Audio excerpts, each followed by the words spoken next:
السلام علیکم، آپ دیکھ رہے ہیں چینل سالیہ زون۔ سب کو جشن آزادی مبارک۔ آج کی ویڈیو ان لوگوں کے نام جو 14 اگست کی صبح کو پٹاخے چھوڑتے، باجے بجاتے، ون ویلنگ کرتے ہیں، ادھم مچاتے ہیں، بجائے اس کے کہ شکر ادا کریں، اور وہ نہیں جانتے کہ 14 اگست کی صبح کس طرح سے کی تھی، اس روز کتنے خاندان اجڑ چکے تھے۔ تو آج ہم آپ کو ایک ایسی ہی داستان سنائیں گے جو 14 اگست کی صبح کو اجڑا ہوا ایک خاندان ملا۔ اور اگر آپ اس چینل پر نئے ہیں تو پلیز چینل کو لازمی سبسکرائب کرتے جائیں۔ بسم اللہ الرحمن الرحیم۔ 1947 کے ایک اجڑے گھرانے کی داستان۔ تقریب نکاح جاری تھی۔ نکاح خواہ نے دولہا سے اس کا نام پوچھ کر لکھا اور پھر اس کے والد کا نام پوچھا۔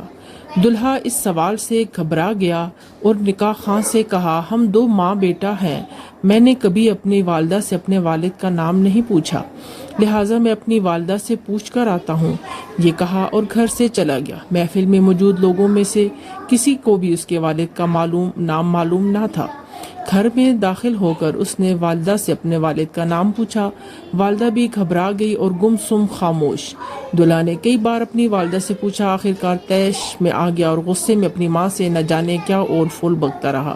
گھر میں جمع تمام عورتیں بھی خاموشی سے ماں بیٹے کا مکالمہ سنتی رہیں اور حیران تھیں کہ آج تک یہ سوال کرنے کا خیال ہمیں کیوں نہیں آیا، جبکہ ماں بیٹے کی زندگی اسی محلے میں گزری ہے۔ یہ چھوٹا سا تھا جب سے ہم ان دونوں کو اپنی گلی میں اس مکان میں دیکھ رہے تھے۔ اس عورت نے شاید اپنے بچے کو اسکول بھی اسی لیے داخل نہیں کروایا کہ اس کے باپ کا نام تو جانتی ہی نہیں۔ اچانک اس نے اپنی ماں سے کہا کہ اگر تو مجھے میرے باپ کا نام نہیں بتا سکتی تو اس شرمندگی کی زندگی سے بہتر ہے کہ میں خودکشی کر لوں۔ جیسے ہی ماں نے بیٹے کے یہ الفاظ سنے تو تڑپ اٹھی اور بھاگ کر اسے روکا اور کہا، میری بات سن لو، پھر جو جی میں آئے کر لینا۔ چند عورتیں آگے بڑھیں اور جوان کو اپنے اقدام سے روک لیا۔ پہلے اس کی بات تو سنو۔ پورے گھر میں خاموشی طاری تھی۔ سبھی اسی عورت کے لب ہلنے کے منتظر تھے کہ وہ گویا ہوئی کہ تمام مرد و عورت ہجرت کر کے پاکستان کے لیے عازم سفر ہوئے۔ راستے میں کسی جگہ ہمارے قافلے پر ہندو بلوائیوں نے حملہ کر دیا۔ ہمارے مرد جان توڑ لڑے، لیکن ان کی تعداد اور اسلحہ کی وجہ سے ہماری حفاظت نہ کر سکے اور سب شہید ہو گئے۔ لڑائی کے دوران میرے والد نے رات کے اندھیرے کا فائدہ اٹھا کر ہم عورتوں کو نکالنا چاہا، لیکن میرے علاوہ کسی کو بھی بچانے میں کامیاب نہ ہو سکے۔ میرے خاندان کی باقی عورتوں کا کیا حال ہوا میں نہیں جانتی۔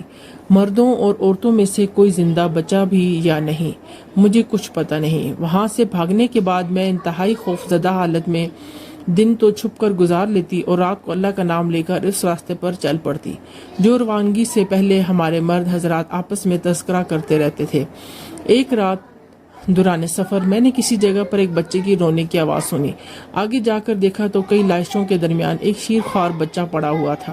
میں نے اسے اٹھا لیا، سینے سے لگائے سفر کرتی آخرکار پاکستان پہنچ گئی۔ مہاجر کیمپوں میں کسی جگہ بھی مجھے اپنے خاندان کا کوئی فرد نظر نہ آیا اور یوں میری دنیا صرف میرے اور اس بچے تک محدود رہ گئی۔ میری عمر کم تھی اور ابھی میری شادی بھی نہ ہوئی تھی۔ اپنی باقی زندگی میں نے اس بچے کی خاطر تنہا ہی گزار دی اور آج وہ بچہ میرے سامنے کھڑا ہے۔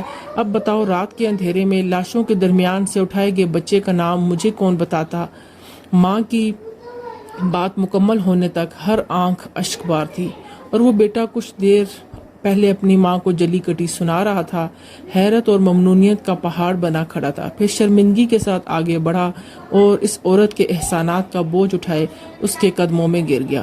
میرے نہایت ہی محترم و قابل قدر قارئین کرام، جن صاحب نے مجھے یہ واقعہ سنایا تھا، ان کا دعویٰ تھا کہ وہ اس تقریب میں موجود تھے اور اس کے عینی شاہد ہیں۔ آج جب میں اپنی نوجوان نسل کو آزادی کی حیرت انگیز خوشیاں مناتے ہوئے دیکھتی ہوں تو مجھے وہ ماں اور اس جیسی قربان ہونے والی لاکھوں جانیں یاد آ جاتی ہیں جو اپنی محنت کی کمائی دیکھے بغیر اس دنیا سے چلی گئیں۔ اللہ تبارک و تعالی ہمیں تحریک پاکستان میں قربان ہونے والی ان لاکھوں قربانیوں اور ان کے ثمر پاکستان کی قدر کی توفیق عطا فرمائے اور اللہ تعالیٰ سیاستدان اور بیوروکریٹ کو ہدایت دے کہ پاکستان کو صحیح ٹریک پر چلائیں۔ آمین ثم آمین یا رب العالمین۔